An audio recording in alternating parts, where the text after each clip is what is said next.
Imagine standing at the window in the morning, silence. The world has not yet woken up. You are awake, but your body feels like it is not your own. Your legs are slow to obey and you have only one thought in your head. You need to sit down, catch your breath and recover. This is the main problem that almost no one notices, until it is too late. Your legs aren't just what you stand on. They're your freedom, your I can do it, your ticket to tomorrow. When your legs are strong, you go where you want. When they're weak, you sit where you can. Sometimes it seems like strength is about muscles, gym equipment, and youth. But real strength is in the ability to get out of bed without a chair nearby. In the ability to walk to the kitchen without holding onto the wall.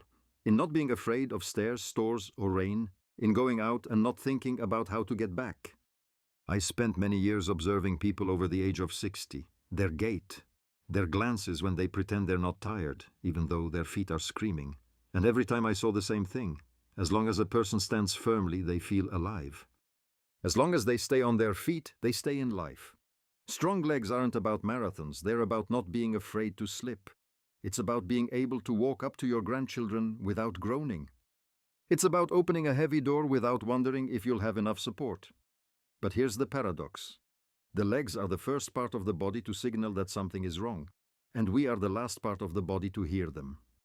First, there is a slight tremor, then heaviness, then weakness, and then a chair, a cane, outside help. It all starts so quietly that we don't take it seriously. But there is good news. Legs can recover, strength can return, slowly but surely. It's just important to understand one thing. Legs don't work on their own. They are connected to the head, to the spine, to the stomach, to what we eat, how we breathe, how we sleep. The whole body is like a house, and the legs are the foundation. If it weakens, everything cracks. If it is strong, the whole structure holds together. And so you stand at the window in the morning, and maybe you think, what can you do? It's age, it's understandable. No, not everything. Because age is not a sentence, it is material, and material can be strengthened with food, with movement, with sleep, with simple steps, which we will discuss a little later. But first, a story. There was a man, let's call him Michael, who had always been strong. He worked with metal, lifted heavy things, and carried nails in his pockets like other people carry phones. He said he had a motor in his legs. And then summer came. It was a normal hot summer, and one day he stumbled. He was just walking along a path, tripped over a root, and fell to the ground. But he couldn't get up. At first he thought he had twisted his leg. Then he thought he had probably overexerted himself. Then he thought it was broken. But the doctors threw up their hands. The bones were fine, it was just that his muscles had shut down. They weren't ready. They couldn't support him. Everything he thought was strong turned out to be forgotten. Mikhail was shocked, not so much by the pain as by the fact that he hadn't noticed how his strength had gone.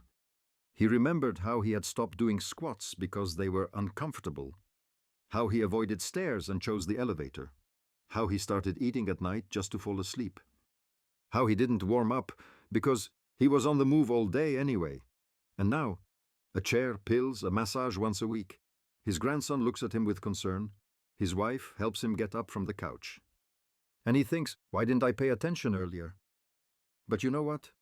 3 months later, he was back in the garden. He wasn't running, he wasn't swinging bags around, but he was walking confidently.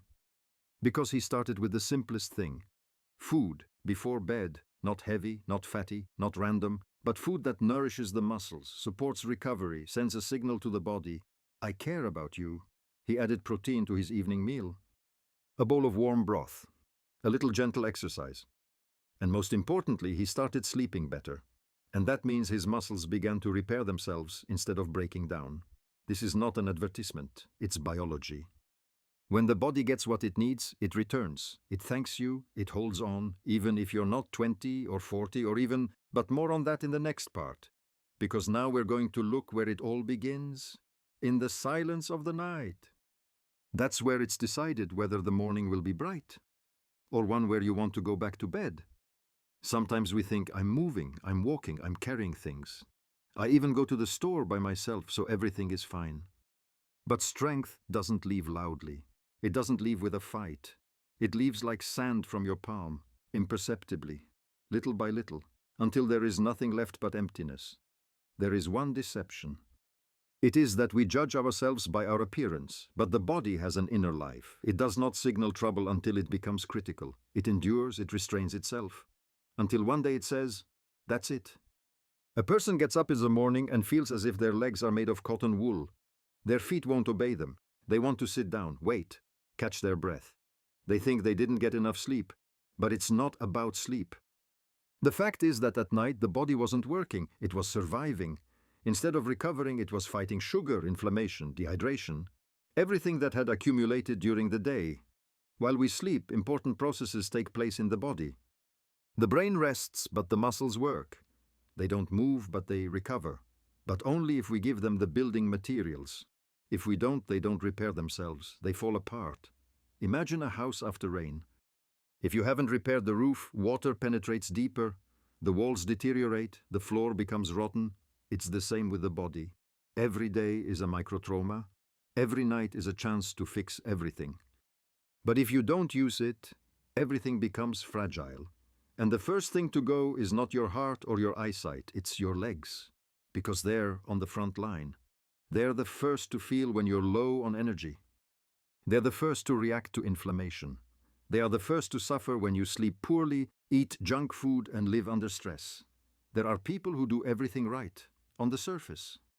But they forget one thing: the evening is the foundation of the morning. It's not the morning that sets the tone for the day, it's the evening. We often go to bed with the TV on, a heavy stomach, and thoughts of our problems. At that moment, the body asks for silence, peace, a little care, warmth, water, something nutritious, and not tension, but exhalation, because it is exhalation that triggers recovery. That's why strong legs don't start in the gym, with exercise, or in the pool. They start in the bedroom, in how you enter the night, with what kind of body, with what kind of nutrition, with what kind of breathing.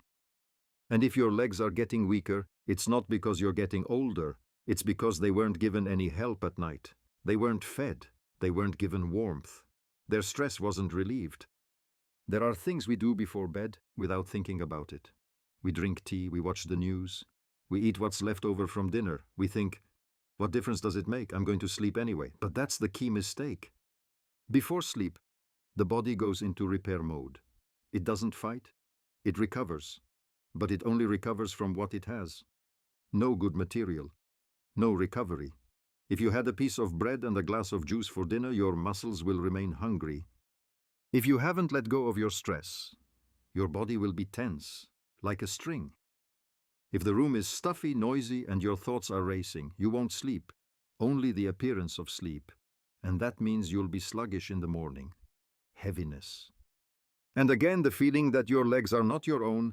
I knew a woman, Svetlana. She was about 70, but she looked sprightly, until one day. She fell, slipping in the kitchen. No broken bones, but a bad bruise. And suddenly it became clear that her muscles were not working. Her balance was gone. Her feet wouldn't obey her. The doctor asked her, "Are you eating right?" She laughed. "Of course, soups, bread, a little porridge, tea. Nothing fancy." Then he asked another question. "What do you eat in the evening?"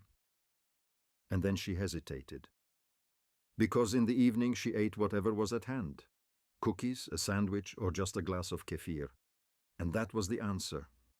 Because in the evening muscles especially need support. They need protein, a little healthy fat, a drop of magnesium, warm food, not cold snacks, something that tells the body, we're home, you can relax, you can repair yourself.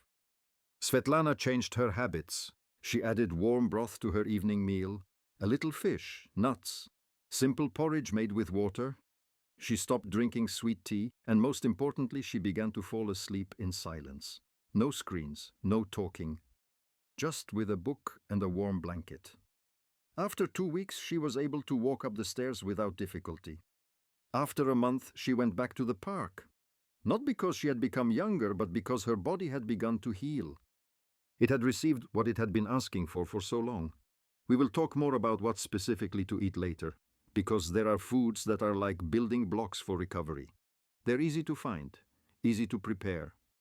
And they work, not just for show, but deep down. And it all starts with what you put on your plate, before bed, with care, not on the run. There's a simple rule. The body builds itself from what it's made of. And if we want our legs to feel strong in the morning, then we need to give them the building blocks they need in the evening, not calories, building blocks.